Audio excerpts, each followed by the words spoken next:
Welcome students. तो आज हम मोनोटोन सीक्वेंस के बारे में पढ़ने वाले हैं।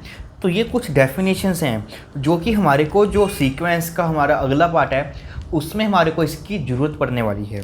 तो इसको हम अच्छे से डेफिनेशन को करेंगे। देखिए, सबसे पहली जो डेफिनेशन है वो है आपके पास मोनोटोन इंक्रीजिंग सीक्वेंस। तो देखिए, इंक्रीजिंग सीक्वेंस या मोनोटोन इंक्रीजिंग सीक्वेंस किसको बोलते हैं कि अगर हम एक ऐसी सीक्वेंस लिखें that is such that x1 और उससे आगे वाली जो टर्म है वो क्या हो, उससे ग्रेटर देन हो या इक्वल टू हो, और फिर उससे आगे वाली टर्म जो क्या हो उसके ग्रेटर देन या इक्वल टू हो। इसी तरह से आपके पास ये सीक्वेंस का जो पैटर्न है वो बिल्कुल ऐसे ही चलता रहे कि उससे आगे वाली टर्म अपनी पिछले वाली टर्म से या तो ग्रेटर हो या वो इक्वल हो। तो इस तरह की सीक्वेंस को हम क्या बोलते हैं, मोनोटोन इंक्रीजिंग सीक्वेंस। तो अब मैं इसको आपको थोड़ी सी एग्जांपल के थ्रू समझा देता हूँ।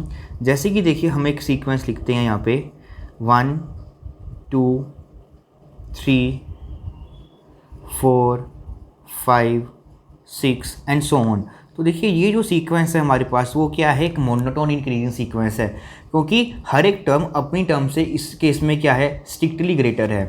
और अगर हम ये वाली सीक्वेंस की बात करें, जैसे कि 1 2 2 3 3 3 and then 4 4 4 4 and so on. तो अगर हम इस पैटर्न में अपने सीक्वेंस तो लिखते हैं, तो इस सीक्वेंस में क्या है कि कुछ टर्म जो हैं अपनी पिछले वाली टर्म की या तो इक्वल हैं या उससे ग्रेटर हैं। तो ये सभी की सभी सीक्वेंस को हम क्या बोलते हैं, मोनोटोन इंक्रीजिंग सीक्वेंस। तो डैट मीन्स जो ये मोनोटोन इंक्रीजिंग सीक्वेंस होगी तो उसमें मैं ये लिख सकता हूँ इन जनरल में कि उसकी जो nth टर्म होगी वो लेस देन इक्वल टू होगी an+1 से, और for all n belongs to natural number. तो ये तरह से एक स्टैंडर्ड फॉर्म में हम लिख देते हैं कि अगर मेरे पास कोई भी एक सीक्वेंस है, अगर वो इसको सेटिस्फाई कर रही है तो हम क्या बोल देंगे कि वो क्या है, हमारे पास एक मोनोटोन इंक्रीजिंग सीक्वेंस है। अब अगली डेफिनेशन आती है स्ट्रिक्टली मोनोटोन इंक्रीजिंग सीक्वेंस। तो स्ट्रिक्टली में बेसिकली होता क्या है कि जो अब की बार हमने ये सीक्वेंस ली है इसमें इक्वालिटी नहीं आएगी, स्ट्रिक्टली लेस देन होना चाहिए। दैट इज़ हर एक टर्म स्ट्रिक्टली, जो अगली वाली टर्म है वो अपनी पिछले वाली टर्म से एग्जैक्टली ग्रेटर होनी चाहिए। तो इस वाली सीक्वेंस को हम क्या बोल देते हैं, एक तरह से स्ट्रिक्टली मोनोटोन इंक्रीजिंग सीक्वेंस। जैसे ये एग्जांपल थी 1 2 3 4, ये हमारे पास एक स्ट्रिक्टली मोनोटोन इंक्रीजिंग सीक्वेंस है, बट ये वाली स्ट्रिक्टली मोनोटोन इंक्रीजिंग नहीं है। ये मोनोटोन इंक्रीजिंग तो है बट स्ट्रिक्टली नहीं है। तो अब इसकी जैसे मैं आपको एक और एग्जाम्पल करवा देता हूँ। जैसे कि आप कोई भी सीक्वेंस इसमें ले लीजिए, जैसे कि 2 4 6 8 10 एंड सो ऑन। तो ये सारी की जो सीक्वेंस की टर्म है वो सारी आपके पास इंक्रीजिंग ऑर्डर में पड़ी हैं। तो इस तरह की सीक्वेंस को हम क्या बोलते हैं, मोनोटोन इंक्रीजिंग सीक्वेंस। अब बात करते हैं मोनोटोन डिक्रीजिंग सीक्वेंस की। तो बेसिकली मोनोटोन डिक्रीजिंग सीक्वेंस में अब क्या होगा, बिल्कुल वैसे ही अब की बार जो ये एक्स आपकी जो ये इनइक्वालिटी का साइन है वो रिवर्स हो जाएगा। मतलब कि अब की बार जो ये सीक्वेंस है उसके मेंबर्स अपनी प्रीसीडिंग टर्म से क्या होंगे, स्मॉलर होंगे, x4 एंड सो ऑन। तो इस तरह से हमारे पास ये मोनोटोनिकली डिक्रीजिंग सीक्वेंस आ जाएगी।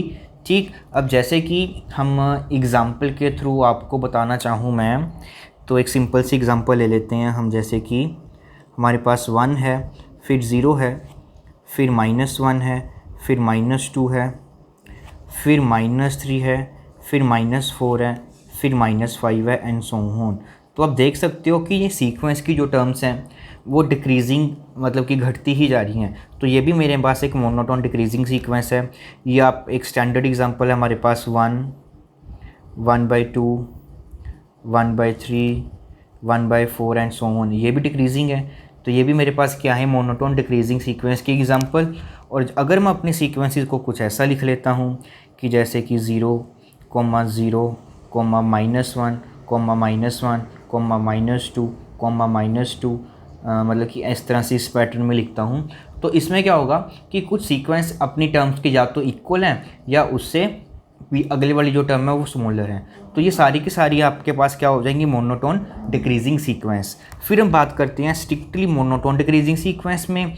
तो इसमें क्या होगा, आपके पास स्ट्रिक्टली का साइन आ जाएगा कि अब की बार x1 स्ट्रिक्टली ग्रेटर होगा x2 से, और ये आपका पैटर्न इसी तरह से चलता जाएगा। तो इस केस में मेरे पास ये स्ट्रिक्टली ऑर्डर जो है वो आपका फॉलो करना चाहिए।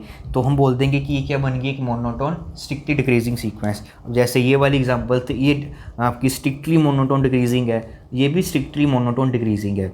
तो होप सो बच्चों आपको इनकी डेफिनेशन जो है वो अच्छे से समझ में आई होंगी। अब जैसे इस वाली को मैं जनरल फॉर्म में लिखता हूँ जो मोनोटोन डिक्रीजिंग सीक्वेंस है, तो इसकी अगर मैं स्टैंडर्ड फॉर्म में लिखना चाहूँ तो ये मेरे पास बनेगी कि अब की बार जो उसकी nth टर्म है वो स्ट्रिक्टली आपका जो इक्वल टू ये रहेगा आपका कि ए एन जो है वो greater than equal to a n plus one है।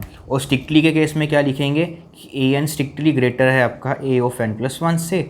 जैसे इस वाले केस में हमने लिखा था कि इसमें क्या होगा कि ए एन स्ट्रिक्टली लेस होगा आपके पास ए एन प्लस वन से for all n belongs to natural number. तो ये एक स्टैंडर्ड फॉर्म में हमने इन जर्नल में सभी टर्म्स के लिए इसको मेंशन कर दिया इस तरह से। तो ये हमारे पास बेसिकली 4 एग्जांपल्स हैं, monotone increasing, strictly monotone increasing, monotone decreasing and strictly monotone. और किसी भी सीक्वेंस को मैं मोनोटोन सीक्वेंस बोलता हूँ जो इन चारों में से कोई भी एक हो।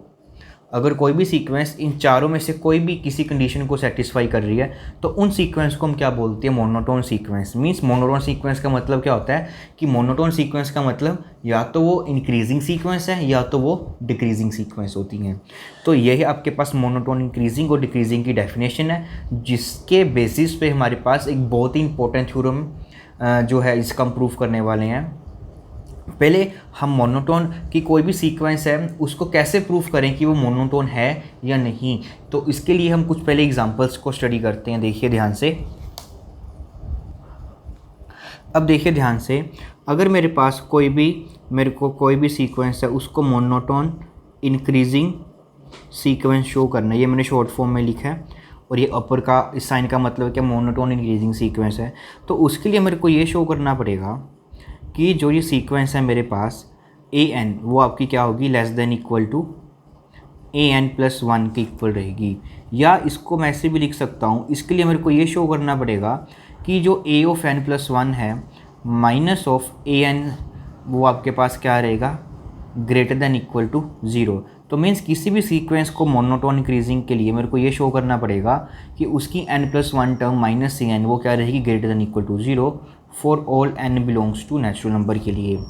अब उसी तरह से अगर मेरे पास कोई सीक्वेंस है, अगर मेरे को उसको ये शो करना है कि वो क्या है, एक मोनोटोन डिक्रीजिंग सीक्वेंस है, तो उसके लिए मेरे को क्या शो करना पड़ेगा कि ए एन सीक्वेंस आपकी ग्रेटर देन इक्वल टू रहेगी ए ऑफ एन प्लस वन से।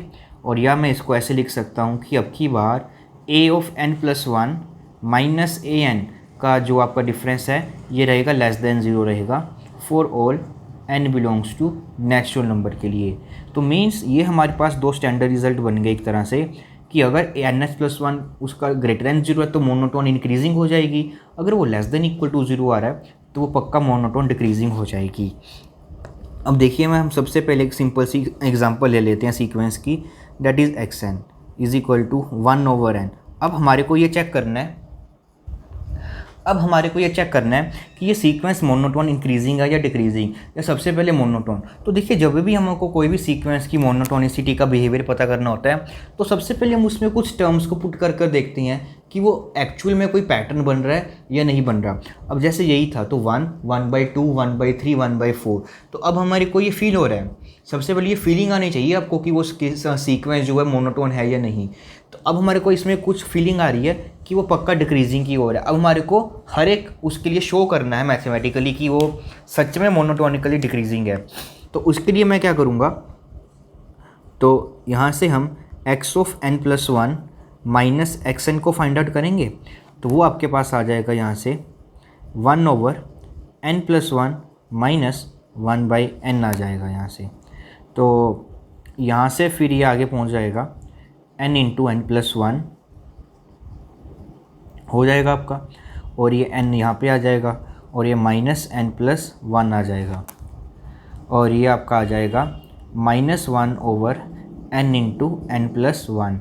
तो मीन्स इन दो नंबर का जो डिफरेंस है वो हमेशा ही आपके पास क्या मिलेगा, कुछ एन नोट तो मेरे पास नेचुरल नंबर है, तो नीचे वाली टर्म तो हमेशा पॉजिटिव रहेगी और ये सारी की सारी टर्म आपके पास क्या रहेगी, नेगेटिव रहेगी। तो मीन्स अगर मैं इसकी कोई दो टर्म लूँ, उनका डिफरेंस निकालूँ, तो हर बार मेरे पास वो क्या आ रहा है, लेस देन 0 आ रहा है, मतलब कि 0 से कम आ रहा है। तो इसका मतलब क्या हुआ कि x of n+1 minus x n कि कोई भी अगर मैं उसकी n+1 टर्म लेता हूँ या nth टर्म लेता हूँ, उसका जो डिफरेंस है वो हमेशा क्या आ रहा है, लेस देन 0 आ रहा है यहाँ से, for all n belongs to natural number के लिए। तो यहाँ से मैं क्या प्रूफ कर सकता हूँ कि जो ये सीक्वेंस है वो क्या हो जाएगी, आपके पास एक मोनोटोनिकली डिक्रीजिंग सीक्वेंस हो जाएगी। और यहाँ पे ध्यान से देखिए कि इक्वल टू 0 तो कभी आ ही नहीं रहा, ये टर्म कभी 0 तो बन ही नहीं सकती मेरे पास। तो यहाँ से इक्वलिटी का साइन भी रिमूव हो गया, तो अब की बारी स्ट्रिक्टली लेस देन 0 आ गया, मतलब कि किसी भी n के लिए ये इक्वल टू 0 नहीं आ सकता। तो यहाँ से मैं ये बोल सकता हूँ कि जो ये 1/n मेरे पास सीक्वेंस है वो क्या है, आपके पास स्ट्रिक्टली मोनोटोन डिक्रीजिंग सीक्वेंस।